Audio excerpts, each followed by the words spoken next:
Yes, hello. I hope you can hear me. I can't tell for sure, but I'll go ahead and start. To be present at your conference, and many thanks to the conference organizers.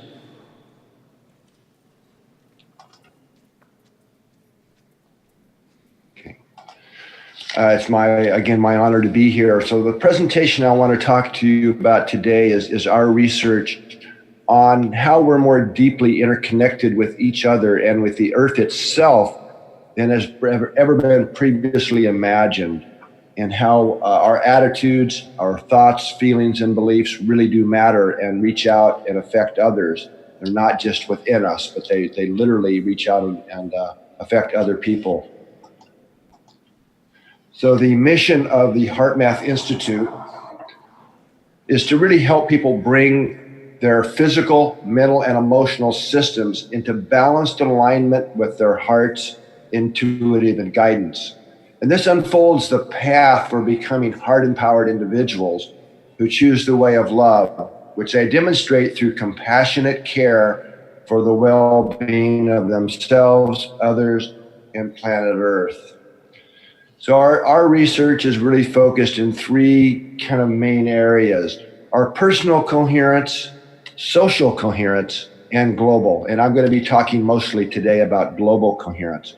But coherence is a term that is used in physics to describe when different parts of a system, in this case we're talking about Earth and humanity, work together in harmony and have energy efficiency is always part of coherence. So it always means that the parts of the system are connected and somehow working together in a harmonious way.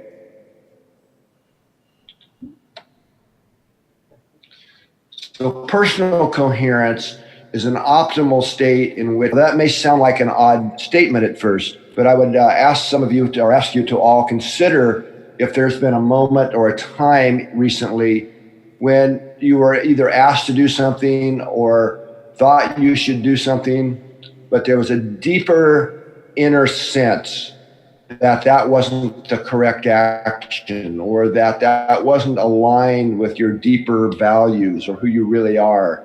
So that's what I'm talking about here, that disconnect between really the heart, or the heart's intuitive guidance in our mind. And I would suggest that is one of the most unrecognized sources of stress in humanity. This is a very big issue. Now, we also use personal coherence in the context of physiology of our body. So physiologically, it's when our body systems, such as the immune system, the hormonal system, and especially our nervous systems, function in a state of energetic coordination. Now, just a little bit more on some basic physiology here, and then I'll get into global coherence. So the heart and brain in the human system are more interconnected and talk to each other more so than any other systems in our body. In fact, the heart sends more information through our nervous system to the brain than the brain sends to the heart.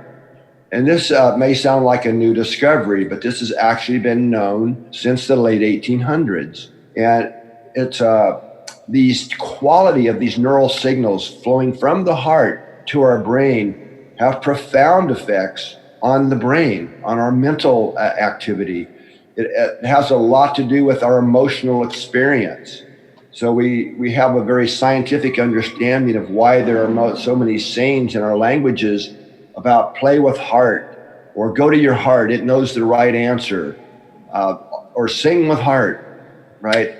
All of these sayings have a very sound reason. We've just intuitively understood this, but didn't really have the science to understand it until more recently. Now, what wasn't known historically until more recent years, in the last really 30 years, was that the heart actually has its own brain. It's called the intrinsic cardiac nervous system, or nicknamed the heart brain. And this brain in the heart is sending many signals to the brain up in our head. Now that's a very different presentation to go into that physiology that I'm doing today, but it is an important aspect to understand. Now, one of the ways that we can understand called the heart's rhythms or heart rate variability. In a healthy person, our heart rate changes with each and every heartbeat. It's not a steady rhythm like was believed for many years. So what you're seeing here on the screen are two different rhythmic patterns from the same person. The one on the left we call incoherence. And this is the message or the rhythm that the heart is beating out, kind of like Morse code. The information is encoded in these rhythms. When we're feeling things like frustration or impatience, worry, irritation. Whereas on the right side, this is what we call a coherent heart rhythm. And our heart naturally is into this kind of rhythmic pattern and this quality of information that's being sent to the brain when we're truly feeling things like appreciation, kindness, care, love, or we have the courage to speak our truth, these types of things. Now, this would be a whole presentation to understand the importance of this. I'll give you just one aspect here of how this affects the brain. Excuse me. So when we're in the incoherent state, that literally is what's called inhibits or interferes with mental functions, optimal brain function. And the way this works is these neural signals flow to a very core part of the brain called the thalamus. And one of the thalamus's roles is to synchronize the neural activity of the entire brain. So when we're in this incoherent state, which again is when we're feeling things like hate or frustration or irritation, these types of things, it interferes with the thalamus's ability to synchronize the brain globally. We can't think clearly. This is when we make bad choices or we become more violent, these types of things, more stressful. It especially affects the frontal part of the brain where we have foresight and the ability to understand how our actions affect the future. This is inhibited and taken offline. Whereas when we're in a more coherent state, which we can learn how to shift into at will, by the way, that enhances neural synchronization. So we have much more options available, much more capacity to self-regulate our emotions, our behaviors, and how we especially interact with others. Another neural pathway is directly to the amygdalas in the brain. In fact, the activity in the amygdala is literally synchronized to the heart rhythms. So this is how the heart really informs to a large degree how we're feeling. So we can't think ourselves into a more optimal state. It really takes the heart shifting first.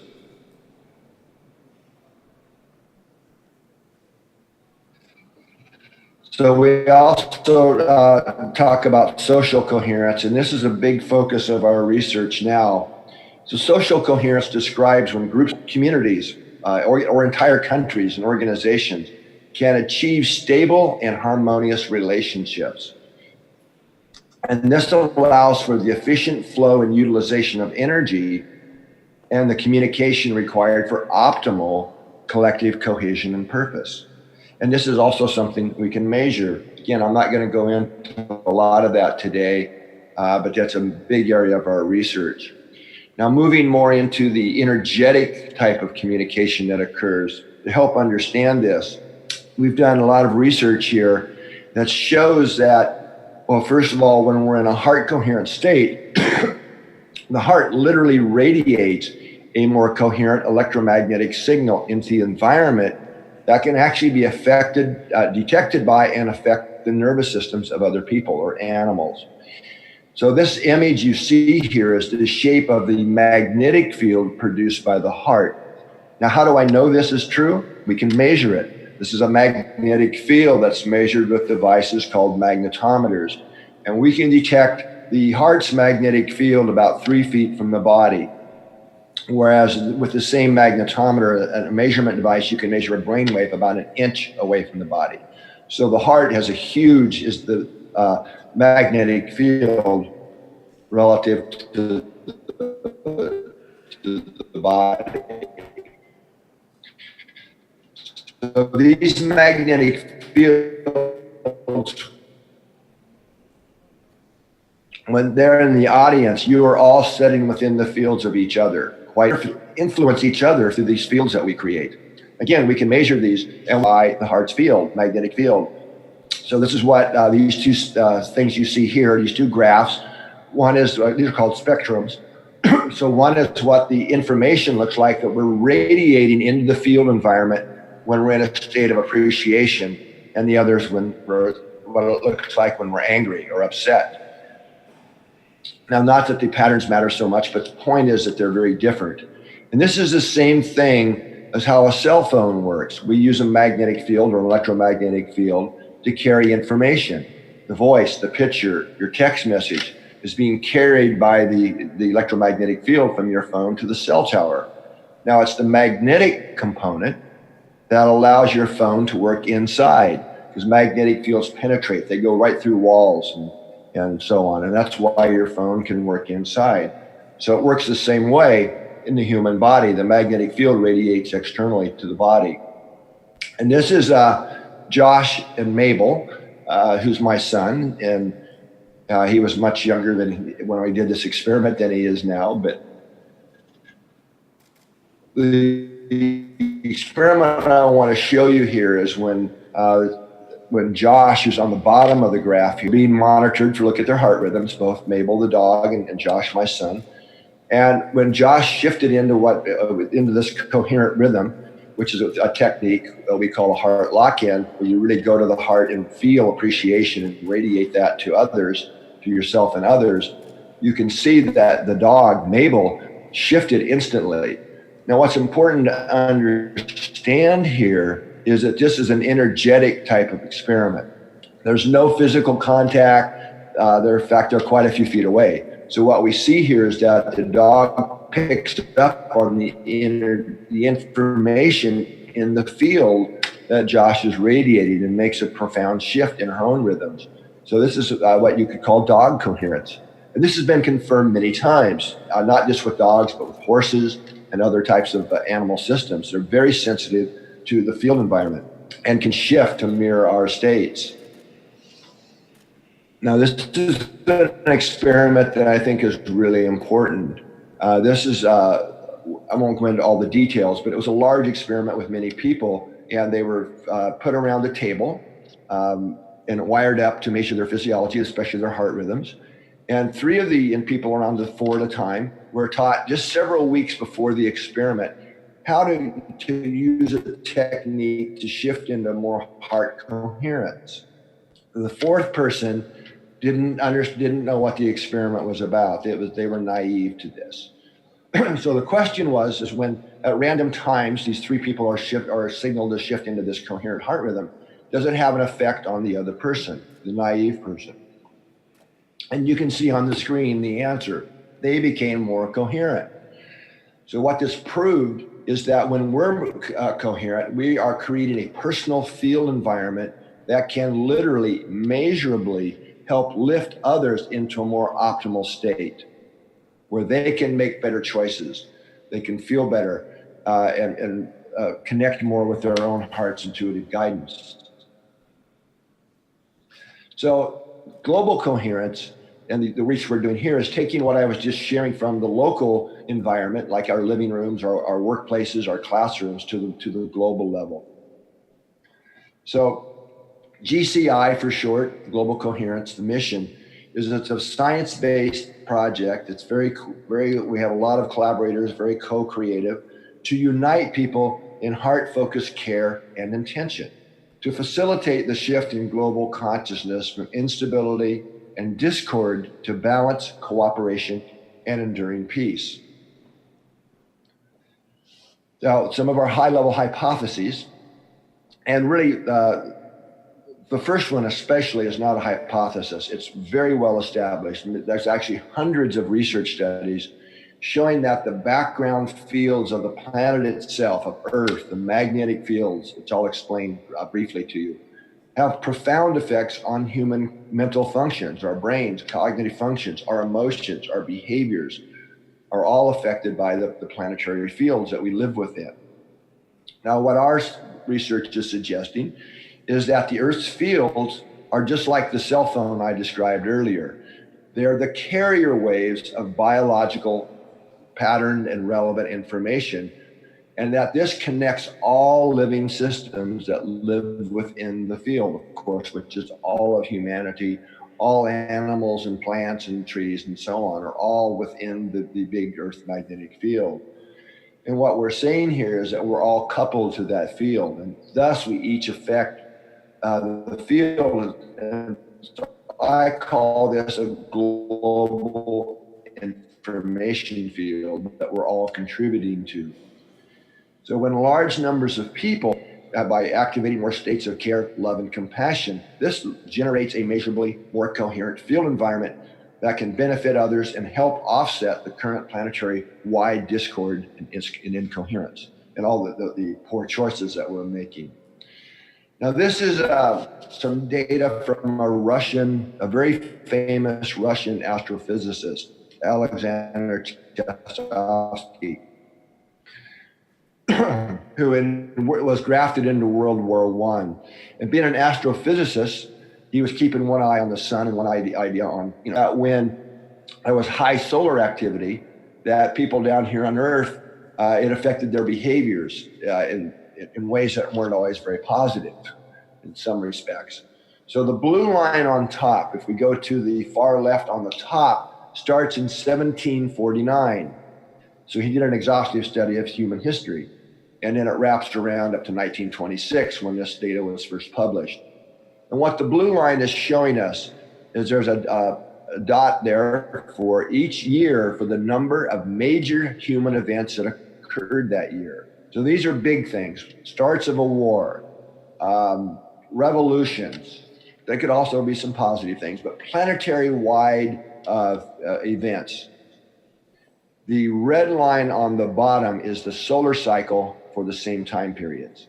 And you can see clearly there's a dramatic and profound effect here. So much research has been done since that confirms this and takes it into modern times, that really human behavior and activity is really rides on and is modulated by the solar activity or the activity of the sun. Now, a really important, or in fact, I should say a researcher a few years after Chesovsky, when we had more data, could look farther back in the solar records for the start of war. 80% started in a very narrow time period around the peak of the solar cycle. Now, this may sound like the sun's out to get us or something, but that's clearly not the case. Because we know that during these same high solar activity periods is also the same time periods of the greatest levels of human flourishing in science, arts, cooperation, and peace in other areas can also happen. So what is happening here? The way to think about this is that during the solar cycles, which is a 10.5 to 11-year cycle, that the sun is literally, immeasurably putting out more energy, and that affects the Earth, which is within the sun's magnetic field, through the Earth's magnetic field, adds energy to it. So it's an energy influx that then affects us. So we have more energy. So it becomes really important on how self-regulated we are, how mature we are, of how we use that energy, because people don't understand what's happening. So if we're more mature, heart-centered, we use that energy to create new collaborations, to invent new things that help humanity. Otherwise, if we're not, and you're a politician, for example, you start wars and so on. Or we get into more other issues, arguments with family members and so on. Much data on this that I don't have time to go into, but I hope you get the point here. So to do research in science on the interconnection between humanity and the Earth, we have to measure things. So you could think of this like listening in on the Earth's energetic systems, the heart and brain of the Earth. So to do this, we've created a global network of extremely sensitive magnetometers that are designed frequencies in the Earth's fields. And this is our map here of where we hope eventually to have magnetometers. We're about halfway there now. So we currently have these monitoring sites in Canada, here in California, in Saudi Arabia, Lithuania, South Africa, New Zealand, and we hope one will be going in somewhere in Central America soon, maybe Colombia.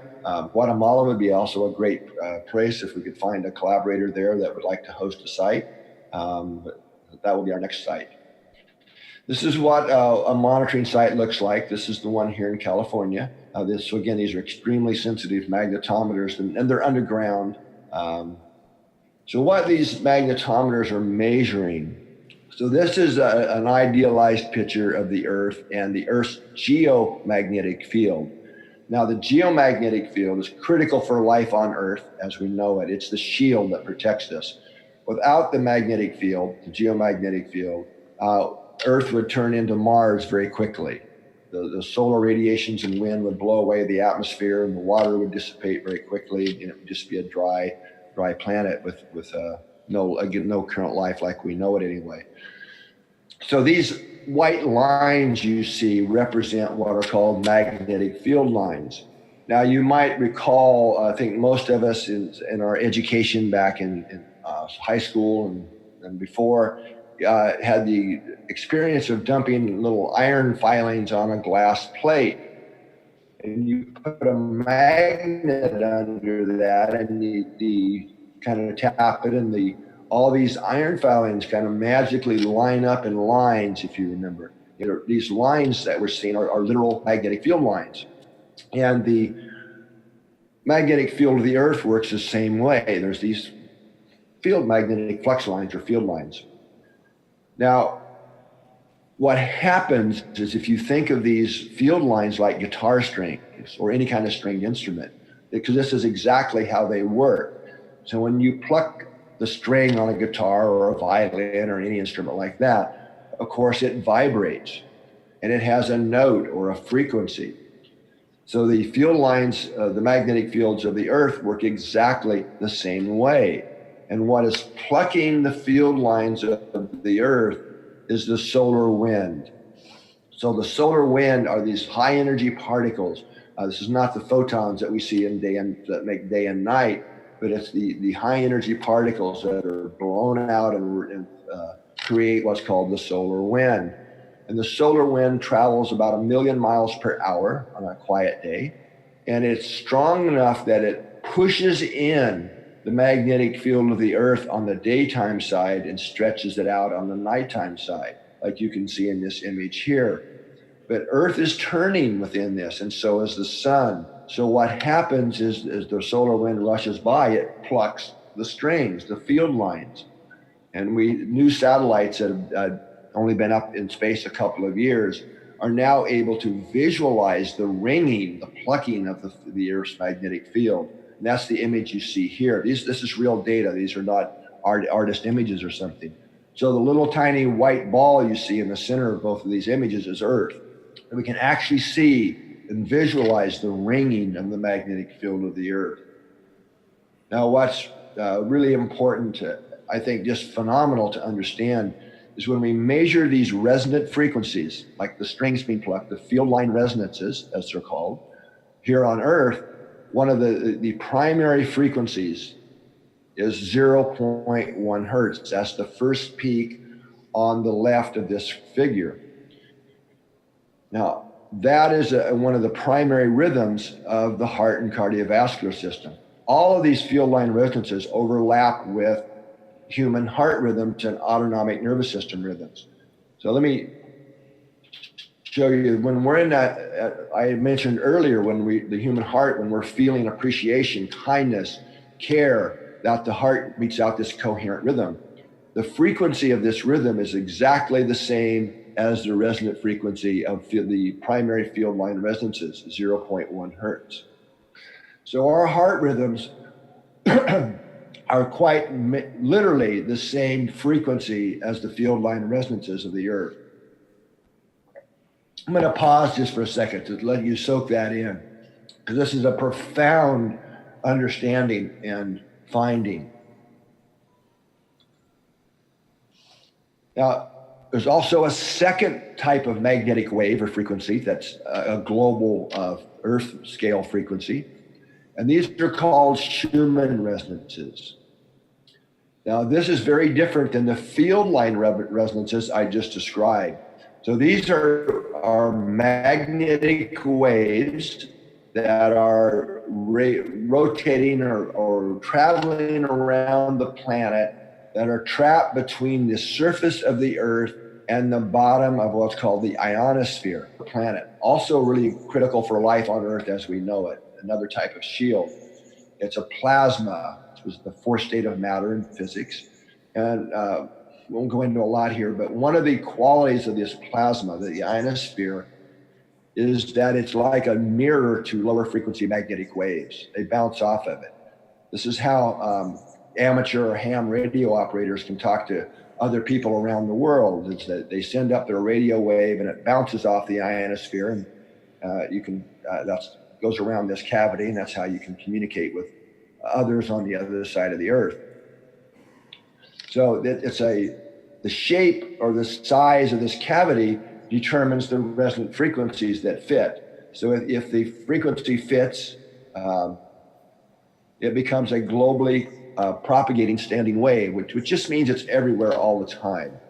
Now there's 8 of these Schumann resonances. The first is 7.8 hertz. And some of you might recognize that because that's the same frequency as human brain waves of what's called the alpha rhythm. But as it turns out, we now know that all 8 of the Schumann resonances overlap with human brain waves. So what I've just shared with you here is that Earth itself is vibrating at the same frequency as our hearts and brains, humanity.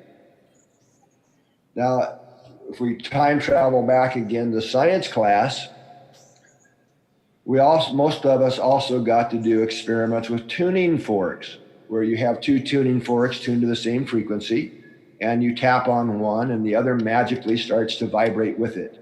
And this is showing what's called resonance coupling. Now, for resonance to occur, you have to have coherent systems. So tuning forks are highly coherent, very stable in their frequencies. But so that in the case of our tuning forks, you have the air molecules that transfer the energy between the 2 tuning forks. But it works exactly the same with magnetic waves, only you don't need the air.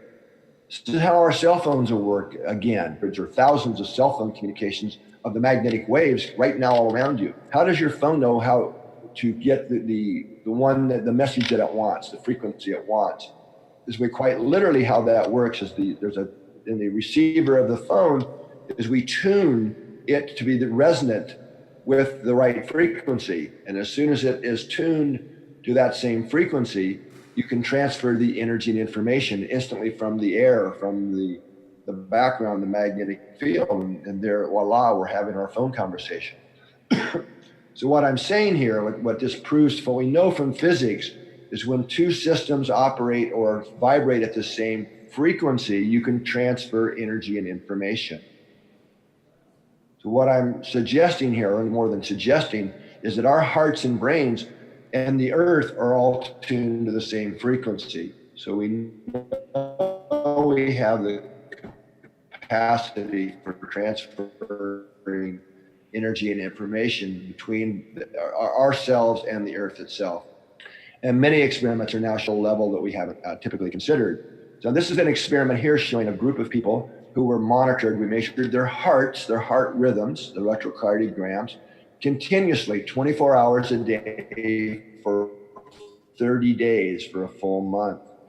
And what we see here, this is that the rhythms of the heart are quite literally synchronizing to this group of people, I should say here, that's spread across the state of California in this case, are synchronizing to the power in the resonant frequencies of the Earth.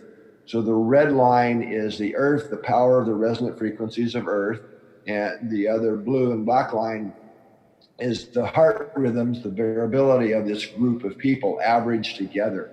So we did not expect to find this. So this was the first indication that we are far more interconnected with Earth than we ever imagined possible.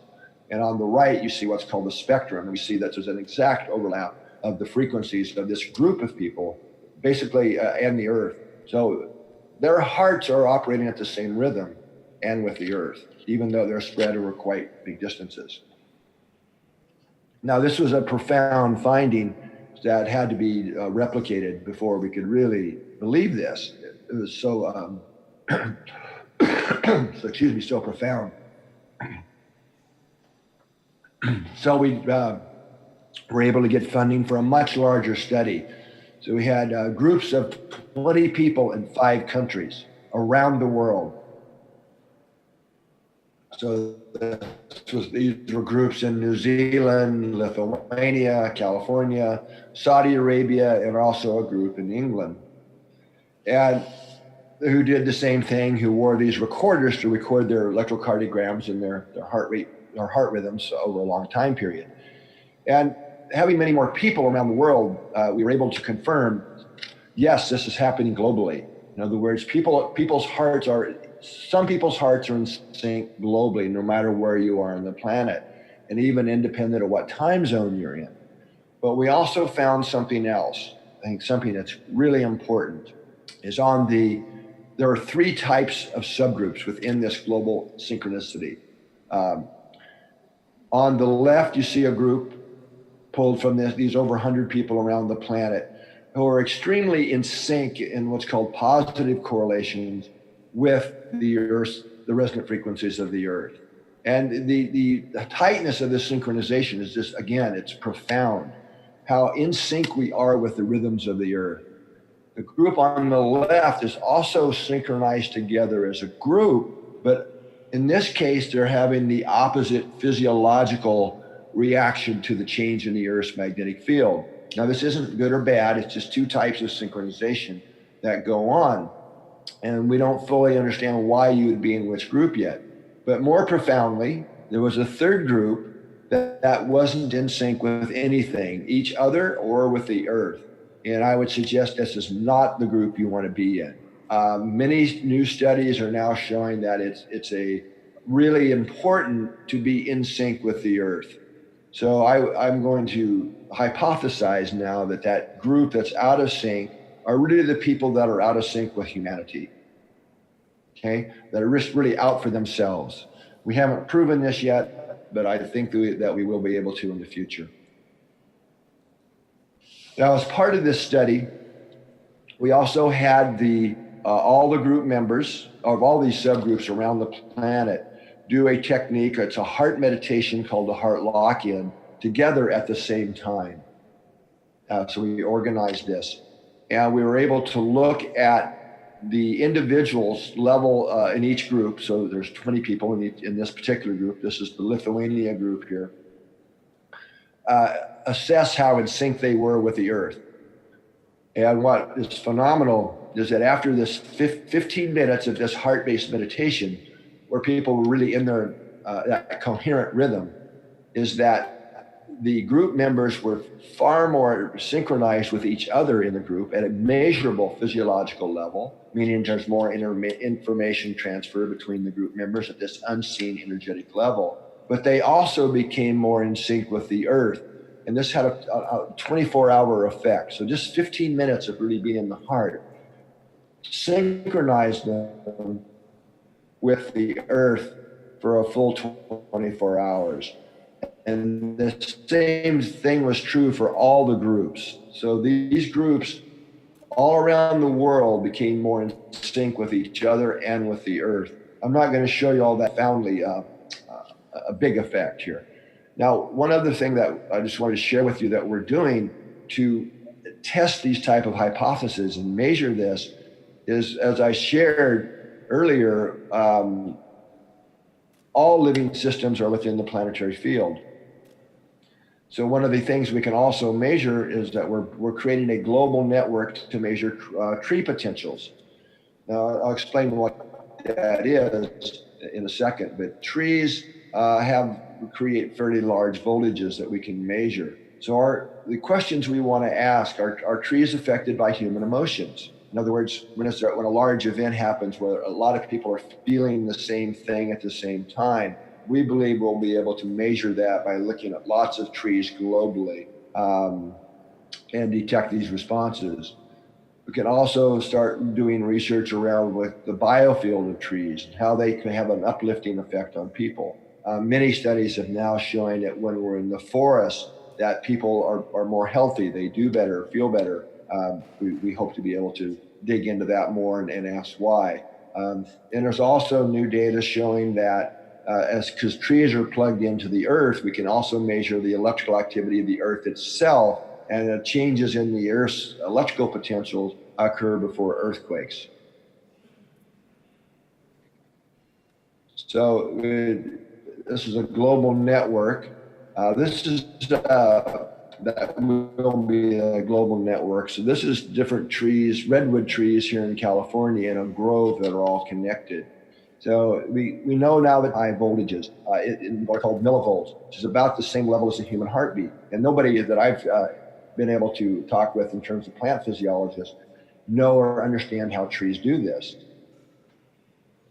So what we're creating is a citizen scientist project, so anybody in the world can participate who has an interest in it. So you can get a device and hook up your favorite tree or trees, and it communicates with a base station in your home, and it sends that data to a central server, so you can go to the website and see your own trees data or the trees around the world, and everybody will have access to the data. So it's a way that we can also look at not just humans, but also trees, which make an ideal living system. So the model that I'm describing here, or trying to describe, I hope is coming across, is it starts with personal coherence. As we learn to be more self-regulated, to align with our own heart's intuitive guidance, our larger self, that not only connects us more with others on the earth, but as we do that in our communities, in our schools, in our workplaces, that leads to what we call social coherence, again, which we can also measure. That's a different presentation, where we have more harmonious relationships. We get along better, we support each other, more collaborative. And that also feeds the field, the earth field. And as enough communities and groups around the earth do that, it puts a stronger signal into the field environment, making it easy for others to make the shift and undiscover their heart's intelligence. And that will eventually lead us to global coherence. Because it takes both. It takes both understanding what we're doing in the energetic world and how that interacts with the earth and this self-regulate. So that's why we have many trainers around the earth, around the world, about 8,000 HeartMath trainers now, teaching people techniques of how they can access their own heart's intelligence and become more self-regulated. And as we do this, we also have data now that shows that when we do this in groups, like with you there, if you all just take a few moments and really breathe through your heart, tune into your heart, and actually appreciate each other, that amplifies the effect in the field. And we can measure this. Because what I'm really seeing here is that there's a giant biofeedback system between the earth and humanity. Okay? So we all contribute to the global field environment. Our thoughts, emotions, and our intentions affect the field. And this goes on all the time. Now, it's wonderful when we come together in meetings like you're having there, or when we have full moon lock-ins or meditations like we do in global coherence. That puts a stronger signal into the field that helps amplify it. But what I'm really saying is, what about the other days of the year? Because we're always connected to the field and always feeding the field. So what I would like to invite you to do is to hopefully you'll be able to remember this presentation and consider on a daily basis, what am I feeding the field? Am I feeding the field kindness, care, appreciation, compassion? Or am I feeding the field frustration, irritation, and so on because I'm not getting my to-do list done, right? It all counts. And the more that we can take self-responsibility for our own energy and what we're feeding the field can be a major effect in creating a planetary shift in the field environment. So with that, that concludes my presentation, and I'd be happy to take any questions if I can hopefully hear you guys.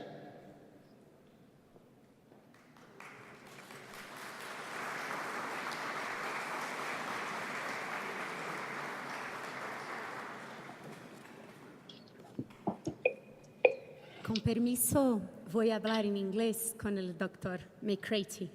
Okay? Dr.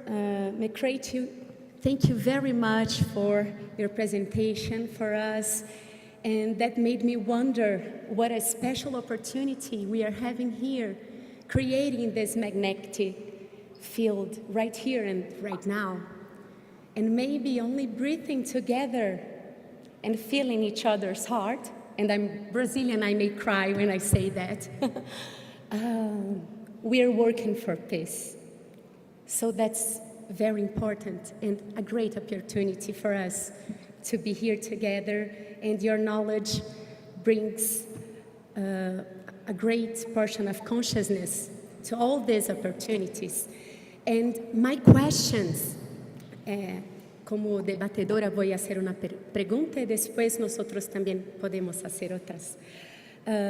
My question to you, sir, I'm a Brazilian psychologist, and in my studying peace, the theme conflict appeared as a very important, gracias.